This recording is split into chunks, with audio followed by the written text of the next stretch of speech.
ముందుగా ఒక కప్పును తీసుకొని అందులో రూపాయి కాయిన్ ఉంచాను. దానిని కెమెరా నుండి దూరంగా జరుపుతున్నప్పుడు ఆ రూపాయి కాయిన్ అనేది మనకు కనబడడం లేదు.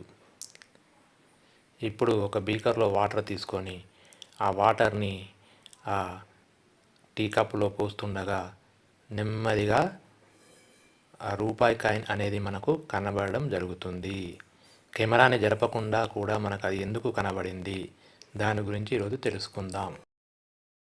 ముందుగా వాటర్ లేనప్పుడు కాయిన్ నుండి లైట్ రే మన కంటిని చేరింది, అనగా కెమెరాను రీచ్ అయింది, అందుకే కాయిన్ కనపడుతుంది. ఇప్పుడు పేపర్ టీ కప్ను దూరం జరుపుతున్న కొలది కాయిన్ నుండి వచ్చే లైట్ రే అనేది ఆ కెమెరాను చేరడం లేదు. చూడండి, మనం దూరం జరుపుతున్నప్పుడు మనకు కాయిన్ అనేది కనిపించదు, అంటే లైట్ రే కెమెరాను చేరడం లేదు. ఎప్పుడైతే టీ కప్లో వాటర్ పోస్తామో కాంతి వక్రీభవనం అనగా రిఫ్రాక్షన్ ఆఫ్ లైట్ వల్ల కాయిన్ నుండి వచ్చే లైట్ రే కెమెరాని చేరుతుంది, కాబట్టి కాయిన్ కనబడుతుంది. రిఫ్రాక్షన్ ఆఫ్ లైట్, కాంతి వక్రీభవనం అంటే ఏమిటి?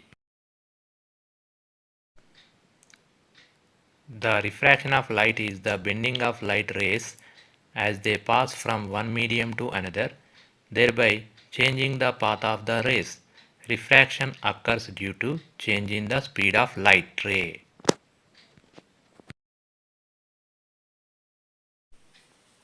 కాంతి ఒక యానకం నుండి మరో యానకంలోకి ప్రయాణిస్తున్నప్పుడు రెండు యానకాలను వేరు చేసే స్థలం వద్ద వంగి ప్రయాణిస్తుంది. దీన్నే కాంతి వక్రీభవనం అంటారు.